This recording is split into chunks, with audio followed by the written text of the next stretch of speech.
Well, despite the help offered to a lot of businesses, there's one group of workers who have received very little help. Directors of small limited companies tend to pay themselves in dividends, with just a small percentage of their income paid as salary. Only 80% of that small fraction of their salary is then eligible for the furlough scheme, and unlike employees on furlough, they're not allowed to seek other work. In the Commons exchanges, Mr. Sunak was asked if he'd do anything to help directors of small companies who are dependent on dividends. Mr. Speaker, we've designed these schemes at pace in order to get support to as many people as we can in the time we have available. The decisions we've taken enable that, and at this point, complicated changes to those schemes would just mean that we would be able to delay getting support to millions of people who are either already in receipt of it or very shortly about to receive it. Kate Solomon is the owner of Creative Company, an independent promotion and event support organisation, and dependent on dividends from her firm. Thanks for joining us. So, first of all, is there anything you heard from the Chancellor that helps you out at all? Absolutely nothing, no. There isn't anything on offer, particularly for me, and I know for a lot of companies out there.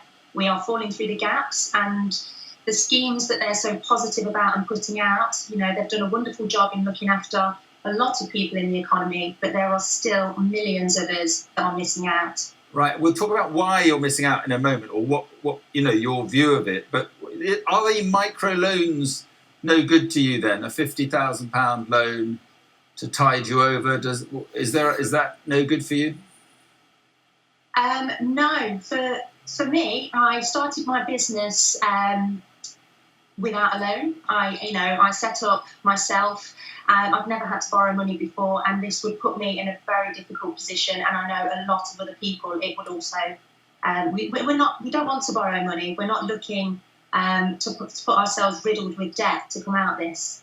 Okay. We want a fair, we want parity, the same as all the other people are getting at the moment, I guess. Okay, so just explain why you're falling through the net. It's just because a portion of your own salary is PAYE, the rest is dividend. Yes, at the moment, the furlough scheme means that we would get 80% of our PAYE.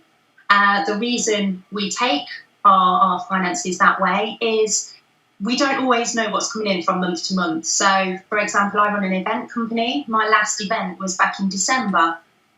So usually throughout January and February, we're pretty quiet anyway. And I have to manage my cash flow to make sure that I can pay my staff, my office rent, all the bills, the insurances, before I can then take, my own wages. So to do it that way, it means that I can make sure everything is paid for before I take my own wages, really. Yeah, so in normal times, it's a tax-efficient way for you to organise things. And now that's kind of backfired, is that right?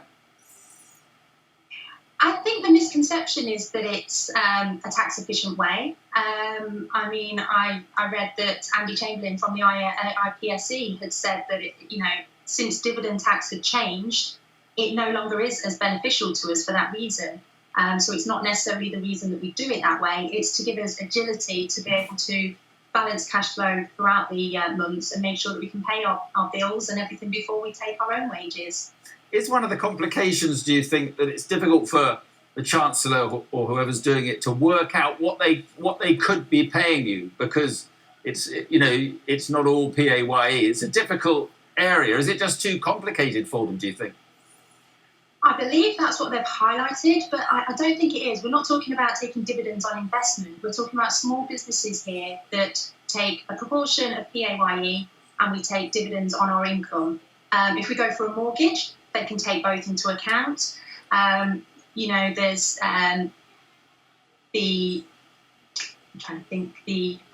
35 is it, and SA 302s. There our accountants would be able to show how our money is taken. But if they can't take into account our dividends, then could we not be eligible for a monthly grant, sort of capped at £2,500, just like the self-employed income support scheme? That would be, we could be taken into account like that, so that we're not asking for any more than that, but just something that we can take an income for ourselves. And a one-off grant small business grant, but that's available to all businesses. And we also sorry to interrupt. I just wonder, what do you think will happen to small companies like yours in the coming months if you don't get a grant? We need this support. There are 5.8 million businesses, small businesses out there that employ 13.2 million people. So the Chancellor's support scheme for the self-employed or our employed staff that we furlough is in place as a job retention scheme to keep those people employed. But if we have no income, if we can't keep our businesses going throughout this time, then we won't be here to employ those people. And it is going to have a huge knock-on effect to unemployment. And we need to also be allowed to work. At present, if we furlough ourselves, we're only allowed to do basic director duties. We're not actually allowed to send out quotes, market ourselves, keep that business ticking over, and get ourselves ready to hit the ground running when this is over, so that we can actually be ready to get the economy back on its feet. And that's what we want to do. Okay, I think I heard an MP ask a question pretty much along your lines, and the answer seemed to be that complicated changes to the schemes that he's already announced would just delay things for others. That seemed to be what he was saying. What's your message then, given what you've told me, to the Chancellor this afternoon? We certainly don't want to delay things, and we don't want to cause any sort of inhibitions or delays to other people who are getting the schemes. At present, if we furlough ourselves, we have to pay our staff and claim that back from the government. And if we furlough ourselves, we don't get that payment until June anyway. So we're expected to live on zero income at the moment. There is time for them to now address this and to look at a scheme that would work for everybody. There are too many people that are falling through the gaps, and it is going to have a huge knock-on effect to the economy. All right, Kate Solomon, thanks very much for talking to us this afternoon. Thank you. Thank you.